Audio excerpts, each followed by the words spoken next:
الرحمن الرحيم ورحمة الله وبركاته. بسم الله الرحمن الرحيم. Alhamdulillahirabbil alamin wa bihi nasta'in ala umurid dunya waddin. Assalatu wassalamu ala sayyidina Muhammadin wa ala alihi wa ashabihi ajmain, amma ba'd. Yang selalu saya muliakan seluruh jamaah kajian Ahad pagi di Masjid Al-Hidayah yang selalu dimuliakan oleh Allah. Syukur alhamdulillah pada kesempatan kali ini kita masih diberi oleh Allah nikmat sehat, nikmat iman, sehingga kita masih bisa menjalankan rutinitas kita selain sholat 5 waktu, sholat sunnah, amalan-amalan yang lainnya. Juga kita pagi ini bisa melaksanakan kegiatan rutin kita, bentuknya adalah kajian Ahad pagi. Mudah-mudahan apa yang kita lakukan selalu mendapatkan ridho dari Allah Subhanahu wa taala. Amin ya rabbal alamin. Bapak Ibu sekalian, pada pagi ini saya beri tema Isra Mi'raj sebagai proses perjalanan manusia menuju Allah Subhanahu wa taala. Kalau kita buka beberapa situs tentang Isra Mi'raj, kemudian kita klik yang bentuknya gambar, itu kita temukan proses semacam penggambaran bagaimana proses Isra Mi'raj itu terjadi. Di mana kita lihat di sini ada satu gambar perjalanan Nabi dari Masjidil Haram atau dari Makkah menuju Baitul Maqdis yang disebut dengan Isra, yaitu perjalanan di malam hari, kemudian naik yang disebut dengan Mi'raj untuk menuju Allah Subhanahu wa taala. Sehingga temanya saya bentuk Isra Mi'raj sebagai proses perjalanan manusia menuju Allah.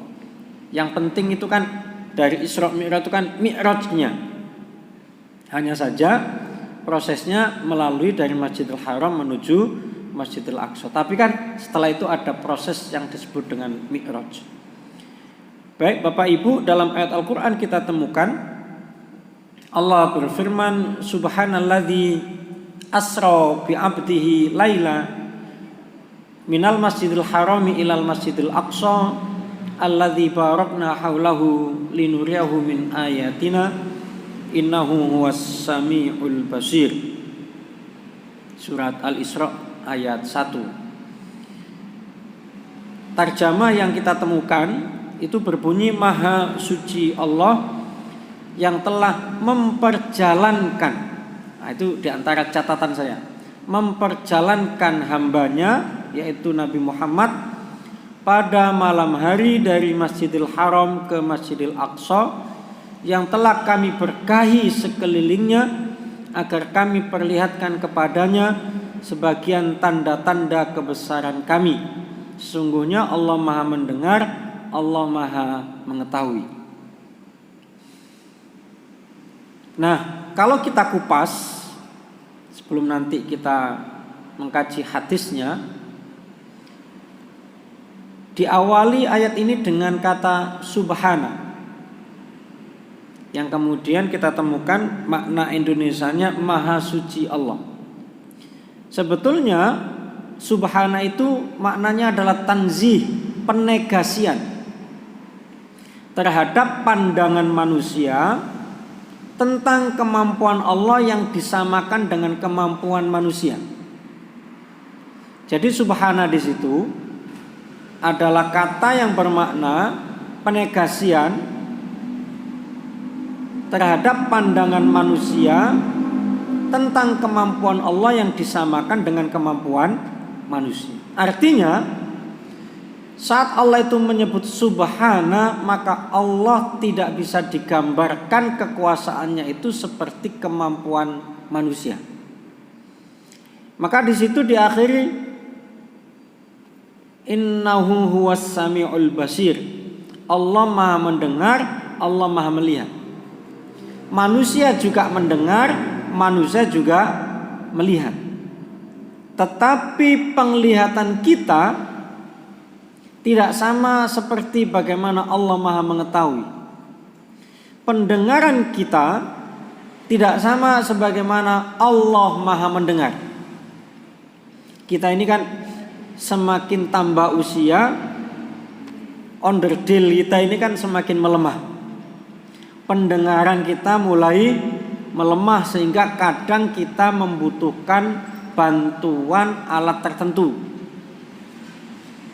Pandangan kita, penglihatan kita semakin tua juga semakin melemah. Sehingga seperti saya ini membutuhkan alat bantu yang disebut dengan kacamata. Allah itu tidak butuh kacamata. Sehingga di optik itu tidak ada kita temukan kacamata untuk Allah itu. Maha. Artinya kemampuan Allah itu luar biasa, tidak bisa digambarkan secara rasional. Maka Allah mengawali ayat ini dengan kata subhana, supaya saat kita ini menggambarkan tentang peristiwa Isra dan Mi'raj, itu jangan menggambarkan atau membayangkan peristiwa itu dengan cara pandang rasional manusia. Sehingga ada orang bertanya kan begini, apa ya benar Isra Mi'raj itu terjadi? Ada yang mengatakan oh terjadi, tetapi tidak secara fisik. Tidak mungkin di zaman itu tidak ada pesawat satu malam dari Masjidil Haram menuju Masjidil Aqsa. Tapi kan ada yang meyakini secara fisik, dan saya termasuk yang meyakini itu terjadi secara fisik. Kenapa? Karena ayat setelahnya ada ayat kata setelah subhana, di situ ada kata asra. Subhanalladzi asra. Asra itu kan tadi maknanya apa? Memperjalankan. Berarti yang memperjalankan ini siapa? Allah, bukan Nabi Muhammad jalan, tidak. Memang yang melakukan perjalanan Nabi Muhammad, tetapi diantar oleh malaikat Jibril yang ngatur Allah. Loh, kita ini melakukan perjalanan kalau Allah yang ngatur, itu kadang lebih cepat dari prediksi semula. Loh, kok istoto ya? Sering begitu. Itu berarti kita ini sedang dibantu oleh Allah melalui malaikatnya.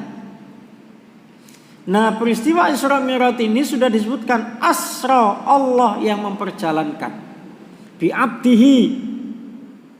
Memang diperjalankan, namanya Muhammad tadi itu bi abdihi. Memang dibawa secara fisik lailan pada waktu malam, satu malam saja. Minal Masjidil Harami ilal Masjidil Aqsa alladzi barakna haulahu. Penuh dengan keberkahan peristiwa itu. Linuriyahu min ayatina. Nah, peristiwa ini diantaranya untuk menunjukkan tanda-tanda kekuasaan Allah. Bahwa kalau Allah itu menghendaki sesuatu ya terjadi. Tidak usah minal Masjidil Haram ilal Masjidil Aqsa, minal Masjidil Haram ila Amerika, kira-kira begitu. Ya bisa lailan satu malam, bisa terjadi. Nah, bisa terjadi. Tidak ada yang bisa tidak terjadi. Lalu kecepatannya seperti apa? Lalu Nabi seperti apa dengan kecepatan itu? Kalau pesawat kan kita di dalam tidak kena angin. Ini Nabi kan diterpa angin, kalau kencang itu kan. Sekali lagi ada malaikat Jibril. Ada malaikat Jibril yang mendampingi. Ya. Tidak usah begitu. Nabi Ibrahim dibakar aja aman-aman saja.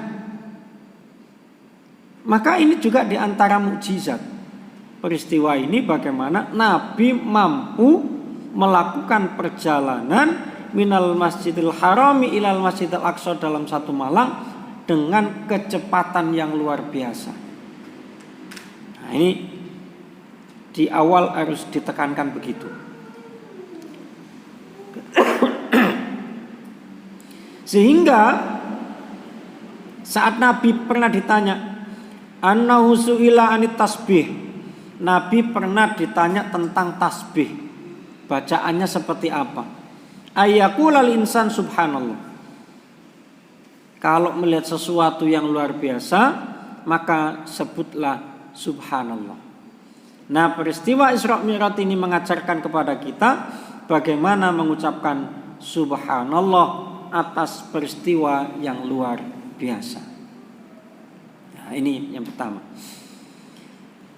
Yang kedua, ya tadi Asra diperjalankan, kemudian ada lailan, malam. Waktunya malam karena waktu yang istimewa. Jadi banyak peristiwa-peristiwa aneh itu terjadi di waktu malam. Ya ayyuhal mudaththir qum fa'andir. Ya ayyuhal muzammil qumil laila illa qalila. Kan begitu. Dan Nabi kan banyak sekali yang dilakukan itu di waktu malam. Sehingga ada Al-Imam Ad-Darani mengatakan laulal lail ma ahbabtul baqa'a fid dunya. Seandainya dalam hidup ini tidak ada malam, aku tidak mau berlama-lama hidup di dunia. Nah, peristiwa Isra Mi'raj ini juga mengajarkan kepada kita keistimewaan malam untuk bermunajat kepada Allah Subhanahu wa ta'ala. Sekarang kita masuk ke bagaimana penjelasan beberapa riwayat terkait dengan peristiwa Isra Mi'raj ini. Riwayat yang kita temukan bermacam-macam. Ada riwayat mengatakan, ada hadis yang kemudian banyak mengatakan hadisnya tidak sahih. Dari Ummu Hani, putri daripada Abu Thalib. Beliau mengatakan saat terjadi Isra Mi'raj, karena Nabi fi baiti, bahwa Nabi itu di rumahku.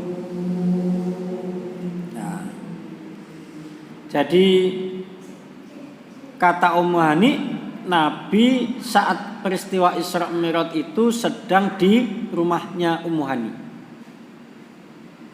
Nama Rasulullah tsumma nimna. Saat Rasulullah tidur, kami kemudian ikut tidur. Saat pagi, kalau sekarang ini menjelang subuh, Nabi membangunkan kita. Nah, kemudian Nabi mengatakan, tadi malam aku kan tidur. Terus sekarang aku ada di sini bangun. Nah, di sela-sela kalian tidur, aku ke Baitul Maqdis dan sholat di Baitul Maqdis. Kan di antara kisah yang lain, riwayat yang lain menyebutkan Nabi saat di Baitul Maqdis sholat 2 rakaat mengimami para nabi. Sholatnya kayak apa ya? Belum turun perintah sholat kok sudah sholat. Itu artinya di umat-umat sebelum Nabi Muhammad sudah ada perintah sholat, tetapi tata cara sholatnya berbeda dengan kita. Wallahu a'lam seperti apa? Wallahu a'lam. Sama atau tidak sama? Wallahu a'lam. Yang jelas itu perintah untuk umat-umat sebelum Nabi Muhammad. Di antaranya umatnya Nabi Musa. Hanya saja dalam riwayat kita temukan bahwa umatnya Nabi Musa tidak sempat melaksanakan sholat karena mereka tidak mau menjalankan perintah itu. Ya, nanti akan kita temukan penjelasannya juga. Nah, ada yang mengatakan bahwa Nabi itu tidur di Masjidil Haram. Memang tidur di Masjidil Haram. Ada riwayat mengatakan bahwa Nabi itu tidur di sebuah batu. Ya, bantalnya batu lah gitu. Bebatuan.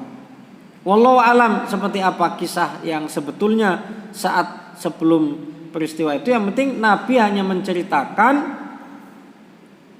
bahwa Nabi itu saat malam itu didatangi di antaranya oleh malaikat Jibril, kemudian dinaikkan fi dabatin abyad, dalam satu hewan warnanya putih. Ada menyebut dabah baido, pokoknya warnanya putih. Yuqalu lahul buraq, namanya adalah buraq. Nah, macam-macam riwayat banyak itu redaksinya bermacam-macam. Ya. Nah, jadi yang mendatangi adalah malaikat Jibril, kemudian dinaikkan ke satu kendaraan hewan warna putih namanya buraq. Nah, dalam riwayat kita temukan bahwa malaikat Jibril itu sempat mengatakan bahwa tidak ada yang menandingi Nabi saat menaiki buraq itu. Ya tidak tahu, mungkin sebelumnya ada yang naik kendaraan itu siapa, wallahu alam. Tapi yang jelas pokoknya Nabi hebat. Bayangkan ini, Nabi hebat saat naik buraq tadi itu. Jadi Nabi hebat. Ya wallahu alam seperti apa ya, kita tidak bisa tadi menjelaskan secara rinci karena ini peristiwa yang tidak bisa dilihat oleh manusia. Dan memang sengaja saat malam dan orang-orang pada tidur, Nabi melakukan peristiwa itu, sehingga tidak ada yang tahu seperti apa. Yang jelas buraq itu penjelasan dalam riwayat yang kita temukan lebih kecil dari kuda, lebih besar dari keledai. Ya mungkin kuda Sumbawa kali. Karena keledai itu ya kayak ya mini, kuda mini gitu ya. Di atas keledai, di bawah kuda. Warnanya putih. Dan tadi dijelaskan Nabi luar biasa saat mengendarai. Tidak ada yang menandingi Nabi saat mengendarai itu. Dan kita temukan dalam sejarah bahwa Nabi itu kan juga pada masa berikutnya punya kuda. Kudanya ada kuda yang hebat. Nah, dari kuda yang hebat itu kemudian lahir kuda yang hebat juga, yang kemudian dikendarai oleh sahabat Husain. Yang kudanya itu sangat populer dijuluki dengan Dziljinah. Dziljinah itu seakan-akan kuda ini punya sayap. Saking lincahnya kudanya sahabat Husain itu. Dan itu kuda lahir dari kudanya Nabi itu.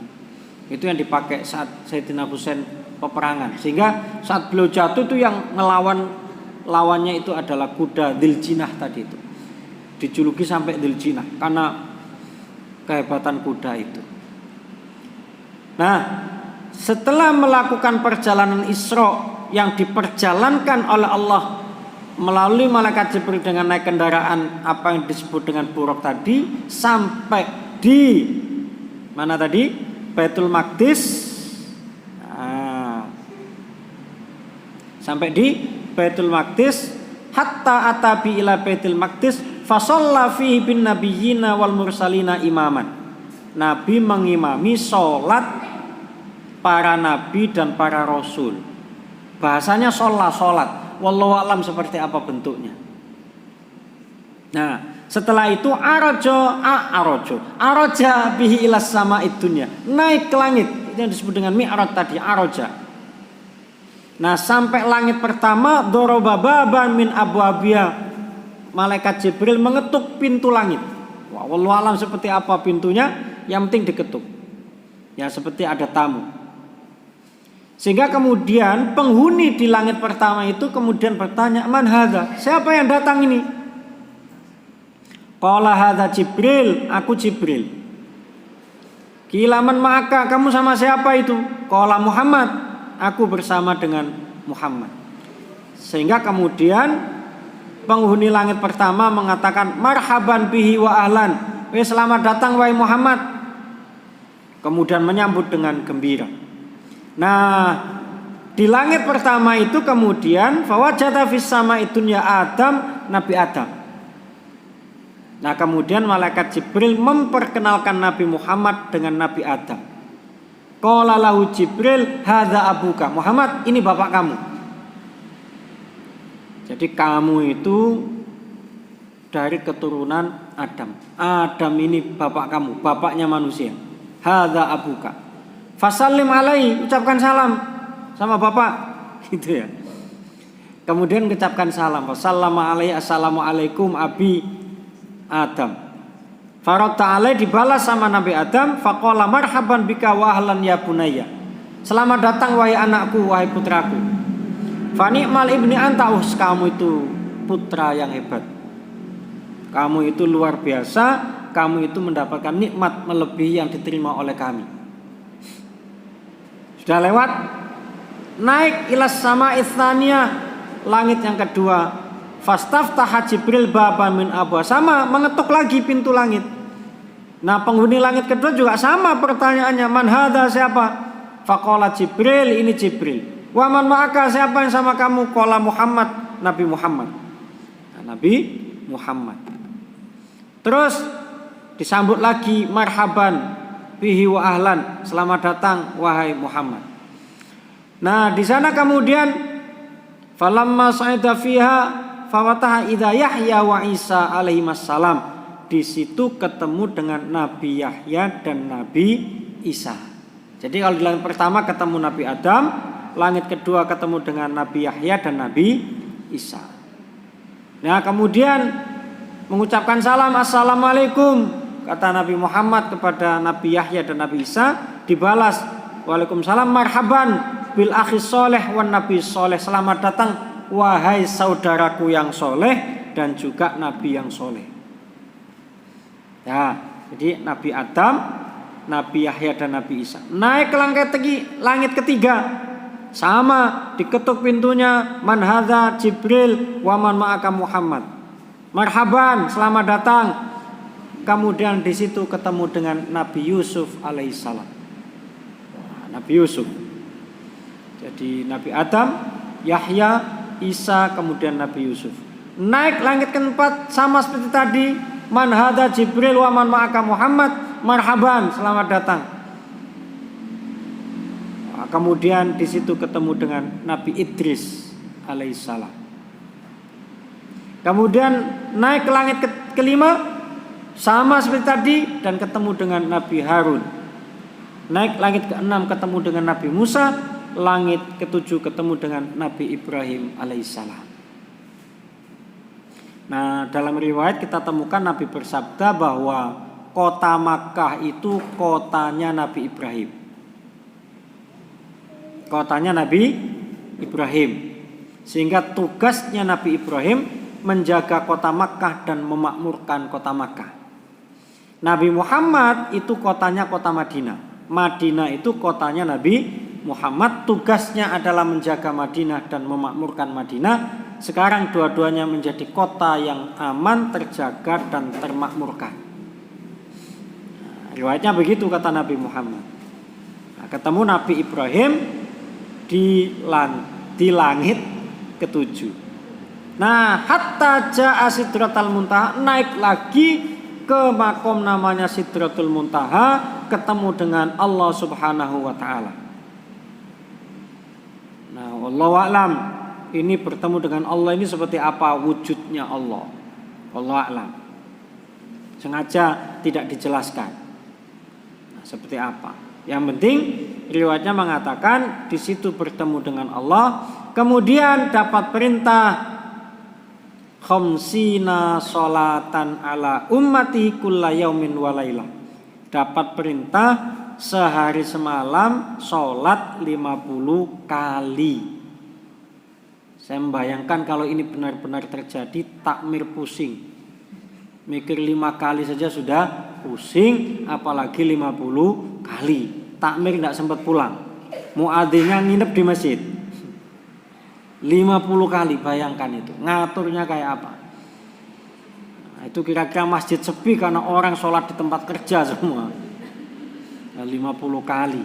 Gak sempat ke mall itu. Nah, gimana itu?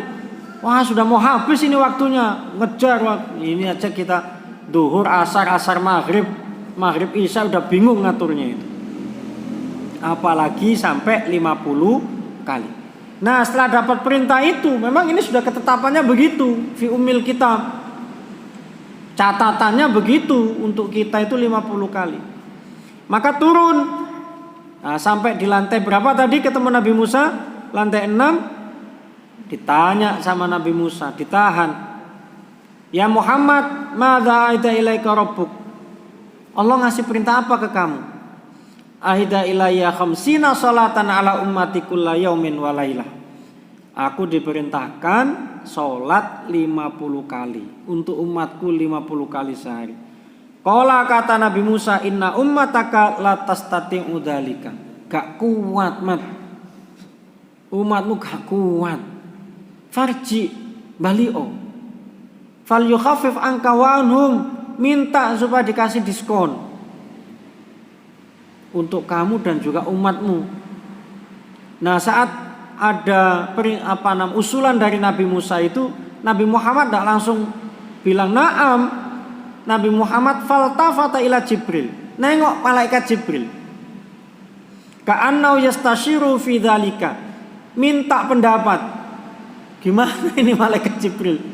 Kita sudah diperintah, saya kan tidak pernah bantah. Ini dapat perintah 50 kali sehari untuk sholatnya. Kata Nabi Musa minta diskon. Gimana ini? Gimana malaikat Jibril? Kata malaikat Jibril, na'am. Wis, oke, ayo kita naik. Fa'ada bihi Jibril hatta atal Jabbar azza wa jalla. Naik sama malaikat Jibril, ketemu Allah dan masih di situ. Artinya Allah siap menemui, kemudian mengatakan begini, Rabbi khaffif anna, ya Allah tolong kami dikasih keringanan, jangan 50 lah. Fa inna ummati la tastati'u hadza, umatku kayaknya tidak mampu. Karena tadi kata Nabi Musa, yang sudah lebih dulu punya umat sebelum aku itu bilang tidak mampu. Fa wada'anu asyra shalawatin, diturunkan menjadi 10. Turunkan menjadi 10. Dalam bayangan Nabi kan was lumayan. Teko 50 nang 10 iku akeh potongane. Lumayan iku. Potongane iku berapa persen itu? Ya. Itu sudah 80% itu potongannya. Udah banyak ini. Iki diskon akhir tahun ini. 80%. Tsumma raja'a, turun lagi ketemu Nabi Musa, fahtabaso, ditahan lagi. Muhammad dapat diskon, dapat. Berapa? Jadi 10. Wis munggah meneh. Gak kuat. Umatku itu pernah diperintahkan sholat lebih ringan dari itu. Mereka tidak kuat. Apalagi kamu 10 umatku ini sore 10. Minta lagi aja. Pengalamanku itu umatku gak kuat. Di bawah 10. Naik lagi. Hatta shorat ila khamsi sholawatin, sampai menjadi 5. 50, 10, kemudian 5. Wes diskonnya ini sudah 90%. Dari 80% menjadi 90%. Turun ketemu Nabi Musa lagi, ditahan lagi. Tidak kuat. Umatku itu di bawah 5. Saya tetap tidak kuat. Kata Nabi Muhammad, ya Musa, qad wallahi istahyaitu min rabbi, malu saya Nabi Musa kalau saya naik lagi. Ini sudah 3 kali. Pertama dapat 50, kedua 10, ketiga 5. Ini sudah 3 kali. Balik wis isin aku. Kenapa? Karena saat Allah memerintahkan 5 itu, beliau mengatakan bahwa perintah itu kama kutibat alaika fi ummil kitab. Itu sudah ditetapkan dalam umul kitab. Kamu itu kena 50, umatmu kena 50. Tidak bisa diubah. Masa ketetapanku diubah-ubah? Aku lah enggak. Kira-kira kalau kita kan begitu. Tidak punya konsep yang matang. Ini Allah ini. Cuma karena kamu minta potongan, tak kasih 5. Kenapa? Walaka bikulli hasanatin asyru amsalihah. Kamu tak kasih bonus, hadiah. Setiap amal kebaikan yang kamu lakukan dan dilakukan oleh umatmu dilipat gandakan 10. Maka sholatmu yang 5 kali sehari dilipat gandakan 10, itu sama dengan 50 sebelum aku potong dan sebelum aku kasih bonus tadi itu. Jadi kalau 50 ya 50, enggak sampai ada bonus 10 kali lipat. Ini 5 tetapi dikasih pahala 10 kali lipat. Ini sudah ketetapan, enggak bisa diubah. Nah itu disampaikan kepada Nabi Musa. Tadi Allah bilang begitu sudah. Jadi saya ini sudah dapat bonus dari 50 menjadi 10 menjadi 5. bonusnya yang luar biasa. 5 itu sama dengan 50 karena satu amal kebaikan likulli hasanatin asyru amsalihah. Dilipat gandakan 10. Wah kan enak sudah. Maka kalau kamu minta saya naik lagi, minta bonus, ya istahya itu saya malu. Tadi dikasih bonus saya sudah malu, cek akeh iki bonusi. Kok sekarang masih minta lagi? Nah, begitu. Maka kemudian turun dan kemudian sampai perintah itu kepada kita. Jadi kalau dilacak itu jaraknya antara Masjidil Haram ke Masjidil Aqsa itu 1239 km. Kan jauh itu. Kita naik mobil aja lewat tol itu 200 km ya, dengan kecepatan tinggi ya 2 jam. Berarti kecepatan kita kan ya normalnya 100 km per jam. Ini 1239 km. Sehingga kecepatannya seperti apa Allah alam, karena perjalanannya berapa jam tidak dijelaskan. Jadi sebentar saja. Jadi perintah sholat ini dari 50 menjadi 10 menjadi 5 dan ada bonus likulli hasanatin asyru amsalihah. Setiap satu kebaikan dilipat gandakan 10 kali lipat, sehingga 5 kali sholat yang kita laksanakan itu sama dengan 50. Maka Bapak Ibu 5 itu minimal. 5 itu angka minimal. Harus ditambah qobliyah ba'diyah, duha, hajat, sholat malam, sholat witir. Begitu. 5 itu minimal. Awalnya 50 gitu loh. Awalnya 50. Nah 5 itu minimal. Wes 5 minimal didiskon lagi. Ada yang bolong ditinggal. Wah itu kenemenan. Nah ini. Jadi peristiwa Isra Mi'raj perintahnya adalah sholat. Nah dalam ayat Al-Quran kita temukan saat bicara tentang kisah Nabi Musa.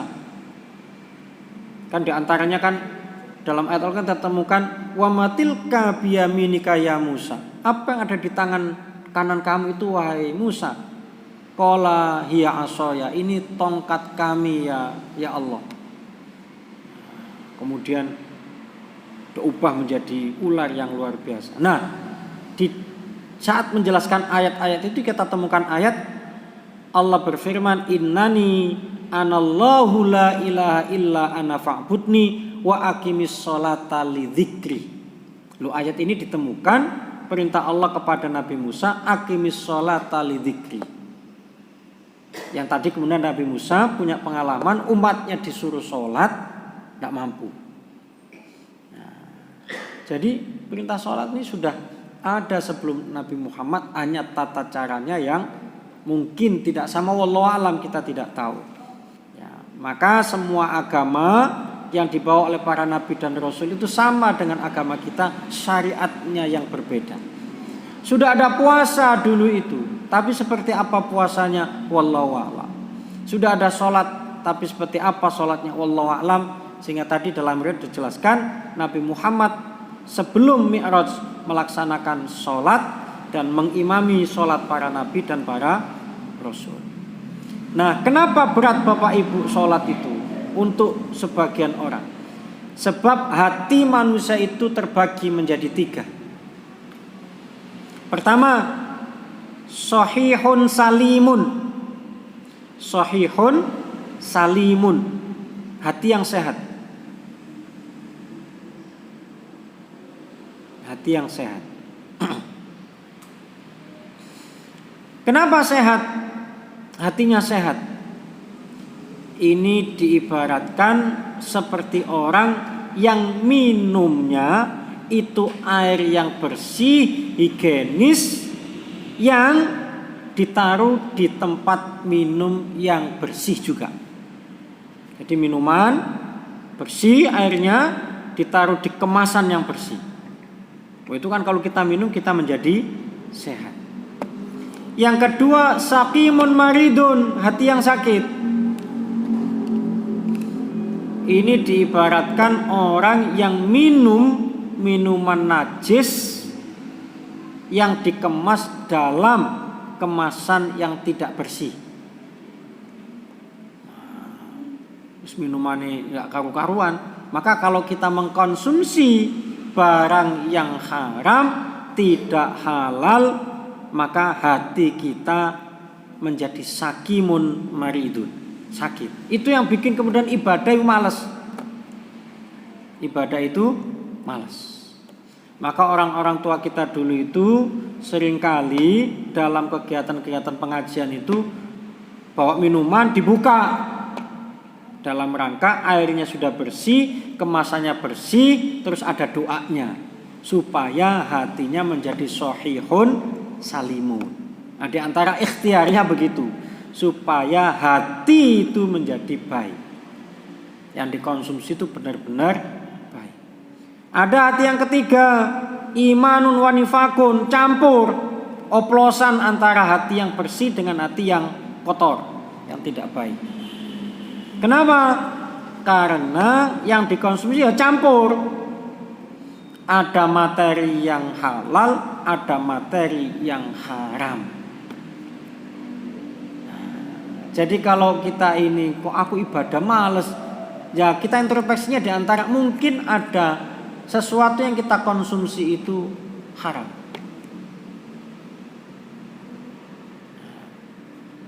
Maka jangan sampai kemudian kita memberi asupan kepada keluarga kita dari yang haram. Anak nakal diajak sembahyang tidak mau, ya mungkin kita ngasihnya belum bersih yang dikonsumsi itu. Nah ini penting. Nah kenapa kita harus sholat? Mari sekarang kita berpikir yang butuh sholat itu kita apa Allah? Yang benar itu kita butuh Allah atau Allah butuh kita? Otomatis kita yang butuh Allah, bukan Allah butuh kita. Maka yang diperintahkan oleh Allah itu bukan untuk kepentingan Allah, tetapi untuk kepentingan manusia. Contoh begini, idza hasya 'alaika kalbul ghanam fala tastaghil bi muharabati wa mudafa'atihi wa 'alaika birra'i fastaghatha bi fa huwa yasrifu ankal kalba. Kalau kamu sedang melewati gembala kambing domba, kemudian di situ ada anjing yang menjaga. Anjing itu kan sensitif. Kita melewati satu area yang di situ dia disuruh menjaga, dia sudah bunyi. Itu saya paling takut itu. Sama di Australia dikejar-kejar sama anjing, takutan. Setiap rumah itu ada anjingnya. Nah kita lewat pagi gini kan, orangnya tidak ada, yang ada anjing-anjing itu. Maka jangan melawan anjing itu. Percuma, kita akan kalah. Melawan, menyerang, melempari, kita akan kalah. Kita lari aja, dikejar kok. Caranya gimana? Alaika birra'i, panggil itu yang punya anjing. Maka saat huk so gitu. Tuan ini anjingnya. Ya kalau tuannya manggil, anjing itu akan tunduk. Diam dia. Kapan saya ke Bali juga begitu. Saya lewat pagi begini, jalan pagi, kejar. Waduh ini gimana ini? Terus pemiliknya bilang, dipanggil balik. Kita usir enggak, pergi. Jadi kita panggil pemiliknya, aman, dia akan mengamankan. Sama, fa idza sta'adzal insanu billahi minasyaitoni ab'adahu anhu. Nah kita ini dalam hidup menghadapi banyak masalah, diantaranya adalah godaan setan. Kita ngelawan setan itu gak kuat. Semakin bagus iman kita, setan yang goda itu semakin bagus. Lolos, cari cara lain. Ini digoda duit aman nih, digoda wedok aja. Wah kan begitu akhirnya caranya. Jadi macam-macam. Maka caranya panggil yang menciptakan setan. Siapa? Allah. Ya Allah setan gitu kan. Nah, manggil Allah itu adalah dengan cara sholat. Manggil Allah itu dengan cara sholat. Sehingga kemudian Nabi itu mengatakan begini dalam hadisnya, idza hamma ahadukum bil amri, jika ada salah seorang di antara kalian hendak melakukan sesuatu yang membingungkan, atau ada di antara kalian menghadapi sesuatu yang menggelisahkan, bingung, falyarka rakaataini min ghairil fariidhah, maka lakukanlah sholat sunnah 2 rakaat selain sholat yang wajib. Sehingga Nabi itu kalau setiap menghadapi masalah sholat. Caranya menghadap ke Allah, ketemu Allah itu sholat. Maka setiap menemukan masalah sholat, ya Allah saya punya masalah ini. Karena Allah itu tidak ditemukan kantornya. Gak ada pusat layanan manusia gelisah. Allah kan tidak ada kantornya itu. Nah, Allah itu bisa ditemui dengan cara sholat.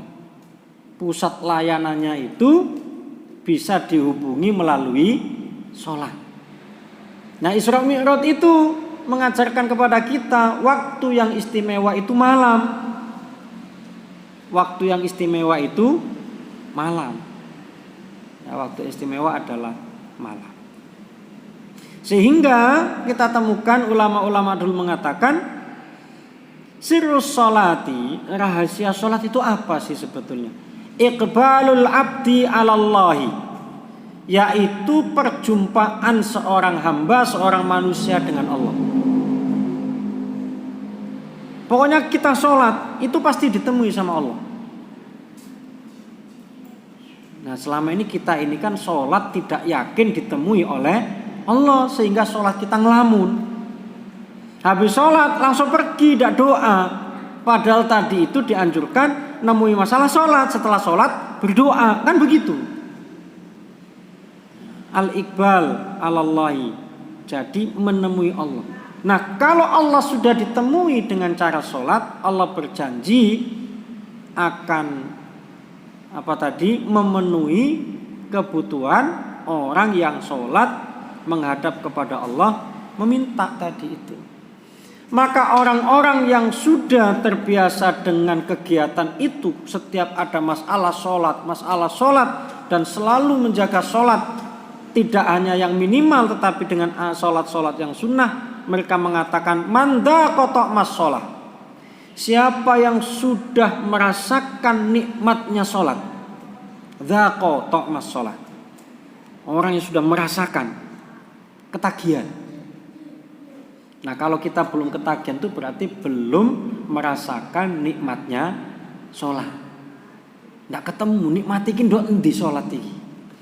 Ibarat rujak ndok kono iku enak. Kita datang, endi enak iki.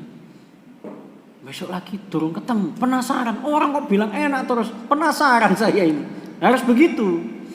Orang kok bilang sholat itu nikmat, penasaran saya di mana. Nah, orang sudah merasakan nikmatnya sholat, manda kotok mas sholat, alima annahu la yakumu maqamaha ghairuha. Dia akan mengatakan bahwa tidak ada sesuatu yang bisa menggantikan posisi sholat. Tidak ada. Pokoknya tidak ada yang rasanya ajib selain sholat gitu. Pokoknya sesuatu yang nikmat itu hanya sholat. Ini orang yang sudah merasakan nikmatnya sholat. Kenapa? Nah, mereka ngasih tahu begini, bahwa setiap amalan, gerakan, dan doa yang kita baca di saat sholat itu punya sirrun wa ta'thirun, punya rahasia dan efek. Yang itu tidak akan ditemukan efek itu di luar sholat. Maka orang membaca Fatihah waktu sholat itu efeknya berbeda dengan Fatihah di luar sholat. Orang membaca Subhana Rabbiyal Azim waktu sholat itu efeknya berbeda dengan membaca Subhana Rabbiyal Azim di luar sholat. Orang membaca ayat Al-Quran di waktu sholat kulhu saja, itu efeknya berbeda dengan membaca kulhu di luar sholat. Jadi likulli ayamin ayatil Fatihah, setiap ayat dari ayat Fatihah yang kita baca ubudiyah, nilainya itu sudah ubudiyah. Nilainya adalah ubudiyah. Wadaukun, ada efek tadi rasa yang berbeda tidak ditemukan di luar sholat. Nah ini bagaimana mereka menjelaskan keistimewaan sholat sebagai motivasi agar supaya kita ini bisa merasakan nikmatnya sholat.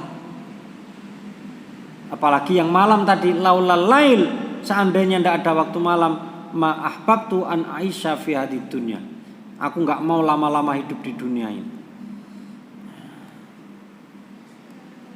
Nah ini sholat itu begitu. Maka sholat itu dalam rangka untuk mengembalikan manusia pada posisinya yang mulia. Sebab manusia ini kadang turun posisinya. Siapa yang menurunkan? Dirinya sendiri.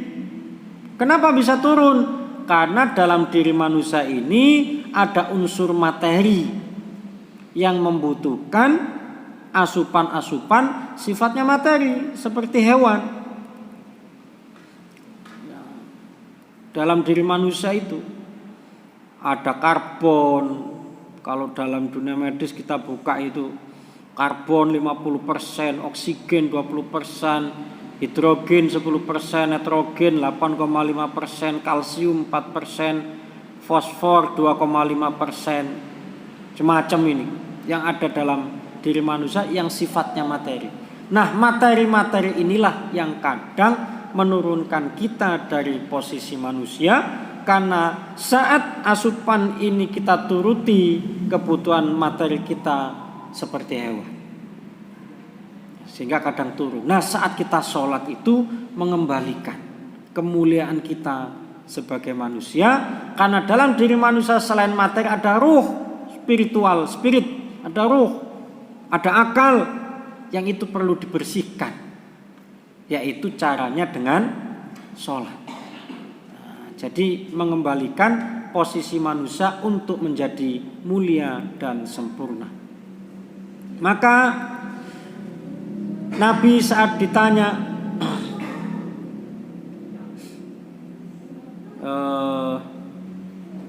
terkait dengan ibadahnya di waktu malam yang luar biasa, kemudian Nabi, engkau ini sudah dijamin masuk surga, lalu kenapa engkau ibadah masih seperti itu?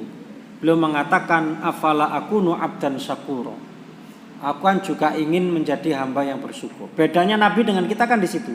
Kita sholat ingin masuk surga, Nabi sholat karena sudah dijamin masuk surga. Kalau kita sudah dijamin masuk surga, belum tentu sholat. Wis dijamin, gak usah sembahyang. Nah akhirnya kita ini kan karena belum dijamin sholat, kepingin masuk surga. Nabi enggak, karena dijamin masuk surga beliau sholat, ingin menunjukkan syukurnya dijamin masuk surga dengan sholat, dan sholatnya melebihi kita. Maka orang tua kita dulu mengatakan, sholat itu sedekahnya urip. Kamu itu sudah dikasih hidup, wis lumayan. Sodako, apa bentuknya? Sholat malam. Jadi kalau orang tidak mau sholat malam itu kebangetan. Kata orang tua kita dulu begitu memotivasinya. Kebangetan. Wis dikai urip gak kelem sembahyang bengi. Urip ojo gawe turu tok. Saya dulu malah keras itu kalimat yang disampaikan. Urip iku ojo batang. Gak wehna. Hidup itu jangan jadi batang, bangkai. Jadi kalau kita tidak bangun malam itu, oh batang arek iki gitu. Don arek sing batang. Ojo batang. Orang tidak mau bangun itu artinya orang yang tidak sholat malam tuh dia tidak menghargai dirinya, tidak berharga orang itu. Karena tidak mau bersyukur tadi sudah dikasih hidup. Wa in ta'uddu ni'matallahi la tuhsuha. jika kalian menghitung nikmatnya Allah, kalian tidak akan bisa menghitungnya. Ya, Nabi tadi begitu. Ya.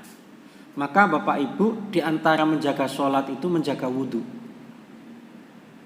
Menjaga wudhu. Kalau kita dalam kondisi menjaga wudhu, sholat kapanpun siap. Menghadap Allah pun kapanpun siap, kondisi kita sedang suci. Nah kadang kita ini kan ngolor sholat, sholat, sik turun duwe wudu aku, sik wantri gue, sik wudu wakai gue, engko ae, akhirnya engko terus, mepet baru ya Allah wes kate entek waktu ini. Maka menjaga wudu itu penting.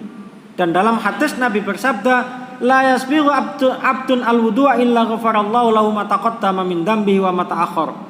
Siapa yang berwudu akan diampuni oleh Allah dosa-dosanya. Sehingga dalam hadis yang lain, qala Rasulullah sallallahu alaihi wasallam, man bata tahiran, siapa yang saat istirahat itu dalam kondisi wudu, bata fi syi'arihi malakun, dia dijaga oleh malaikat. Loh, tidur dijaga oleh malaikat, apalagi terbangun dalam kondisi wudu, kita akan selalu dijaga oleh malaikat. Maka dawamul wudu, menjaga wudu, jangan sampai mudah batal. Kalau batal wudu lagi. Nah, la yastaiqidu sa'ah minal lail illa qalal malak. Saat kita terbangun malam itu, tadi tidur dalam kondisi wudu, terbangun, langsung malaikat mendoakan, Allahumma ighfirli abdika fulanan fa innahu bata tahira. Ya Allah, ampuni hambamu ini karena tadi saat tidur dia dalam kondisi suci. Terus ya opo iki ambek bojo lak gak sak kasur. Nek sak kasur ya gak sitok toh, kan begitu ya. Nah, ini kata Imam Albani, ini hadisnya sahih. Hadisnya sahih. Maka Bapak Ibu, peristiwa Isra Mi'raj ini pertama pelajarannya adalah manfaatkan waktu malam. Perjalanan malam.